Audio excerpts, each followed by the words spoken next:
Hello? We're good? Okay.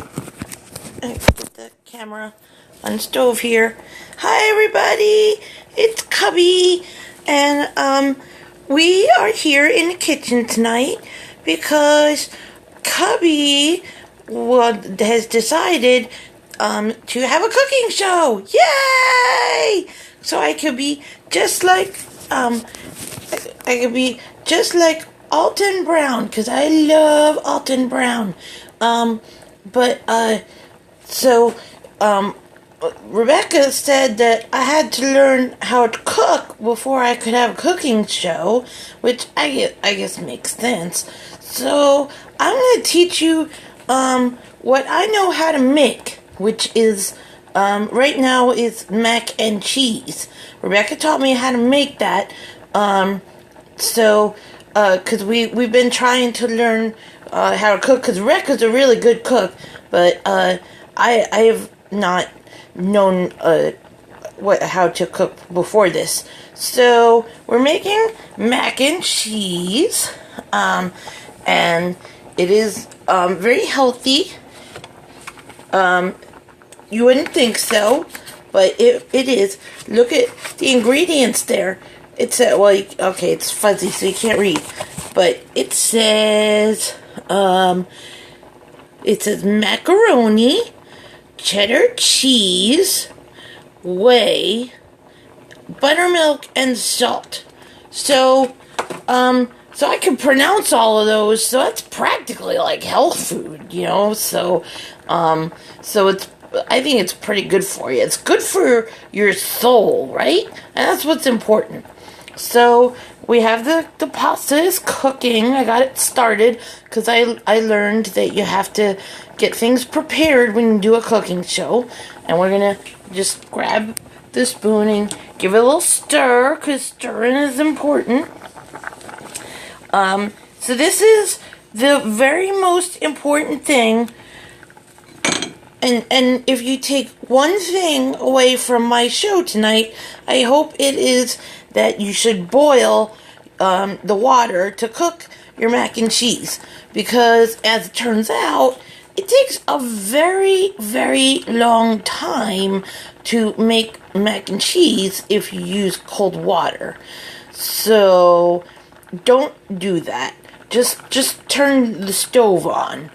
Rebecca said it's okay for me to turn the stove on if I am actually cooking. I cannot touch the surface. You should not touch it or put your face on it or sit on it or anything like that. That is not safe. So that's your safety lesson from Safety Inspector Cubbie tonight. So what else?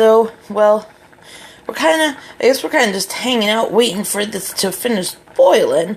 So, what I will do is, I will sing you my mac and cheese song. Because I love mac and cheese so much that I made up a song about it. Because, who doesn't love a good song about their favorite food? And I like to make up songs about the things that I like. So, here we go. I'm gonna serenade my mac and cheese. You don't have to do that though. You can just cook it, but I think that it tastes better if you put a little love into it. It does, yeah. It's like a little magic seasoning. It's like that. Like the movie, like Water for Chocolate or Chocolat or. Why does all the movies that are about chocolate are about magic food? I mean, chocolate is pretty magic, I guess, but why didn't anybody ever make a movie about how mac and cheese is magic food? Because it's like my favorite. So, okay, here we go. Mac and cheese, mac and cheese, mac and cheese, oh, mac and cheese. Scoop me out a bowl of mac and cheese. I hope I don't get sued. So, anyway, But I did make up the words. The words are original. I think I'm covered under parody law. I'm gonna tweet at Weird Al and ask him how he handles these situations. But I think I'm gonna be okay. So let's give another stir. Stirring is very important, so that your mac and cheese is not a terrible glump of wheat flour, which is what the box said this is made out of.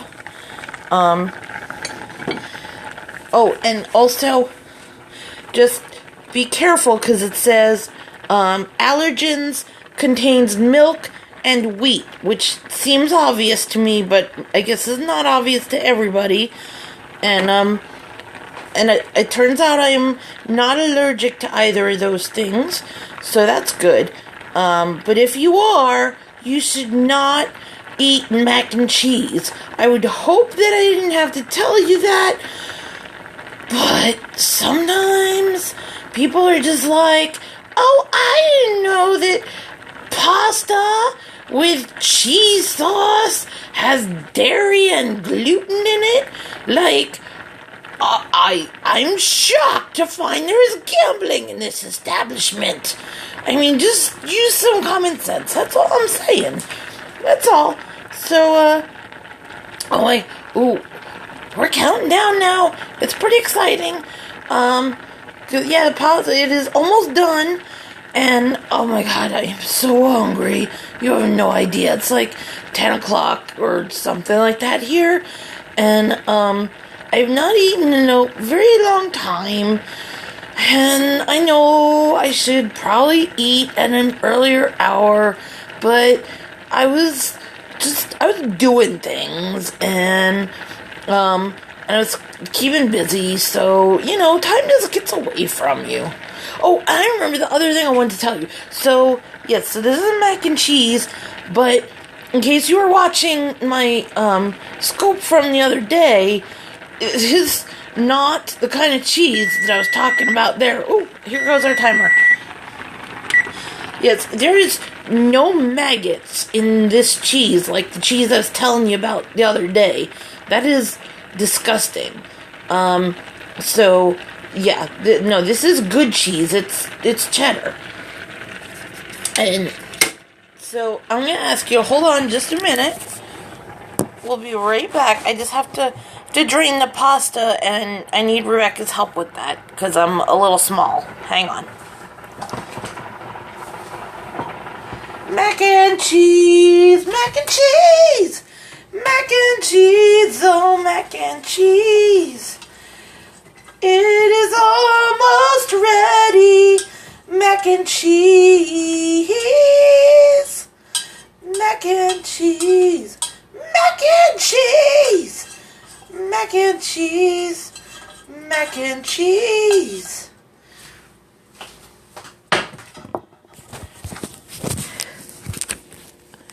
Okay, so as you see, I put the pan on the part of the stove that is not hot, and then we take butter, which is in a ramekin. Rebecca put it in a ramekin for me, just like Alton Brown. It's a lot of butter because we're making a lot of mac and cheese because we like leftovers. So we dump all the butter out, and let it start to melt. Actually, you could put it on the heat a little bit if you want to help it with melting. And then we put in a little splash. We put in a little half and half. It says to use... Here, wait, let me put this down.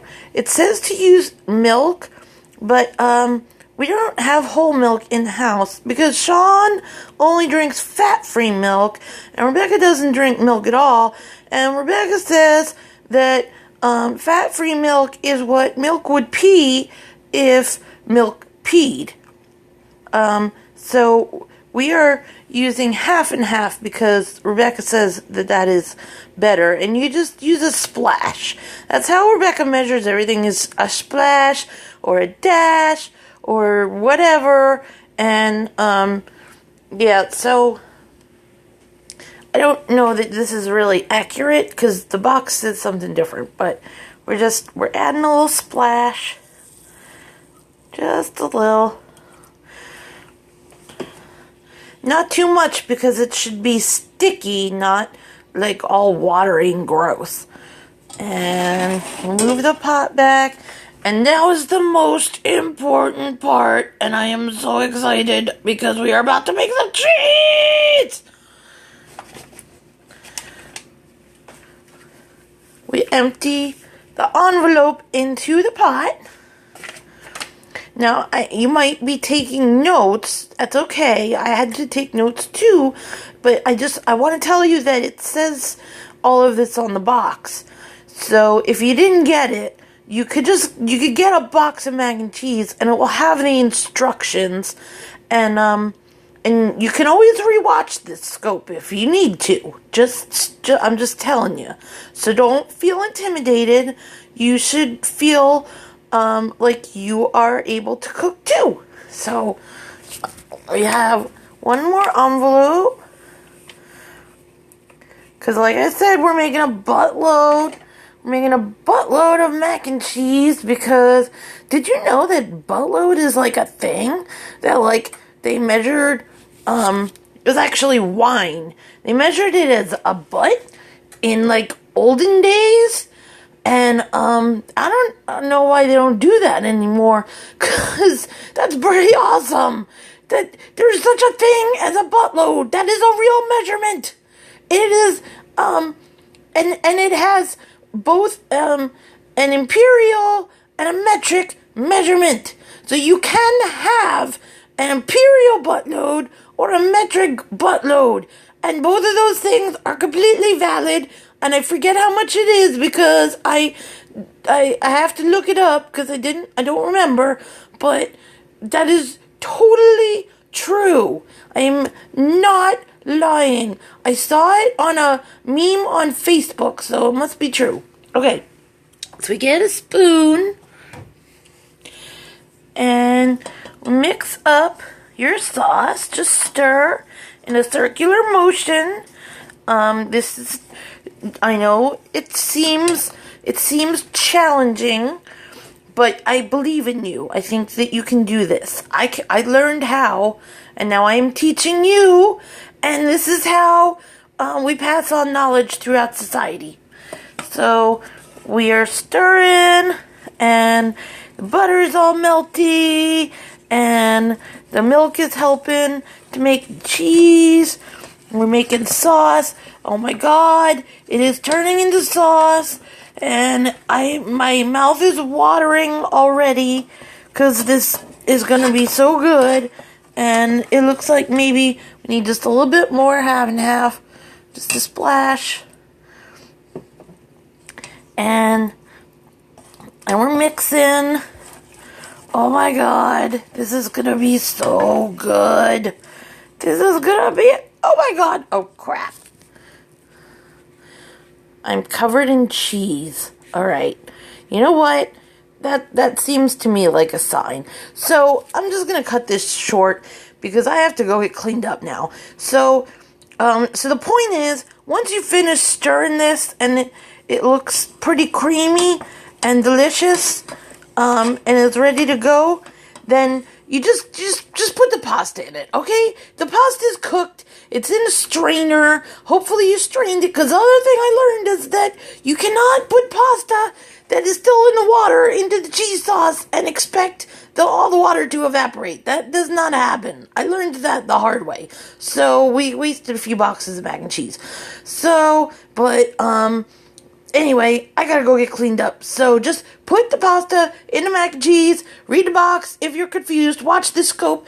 I'm gonna come back with some more Cubbie later on. Okay, bye everybody!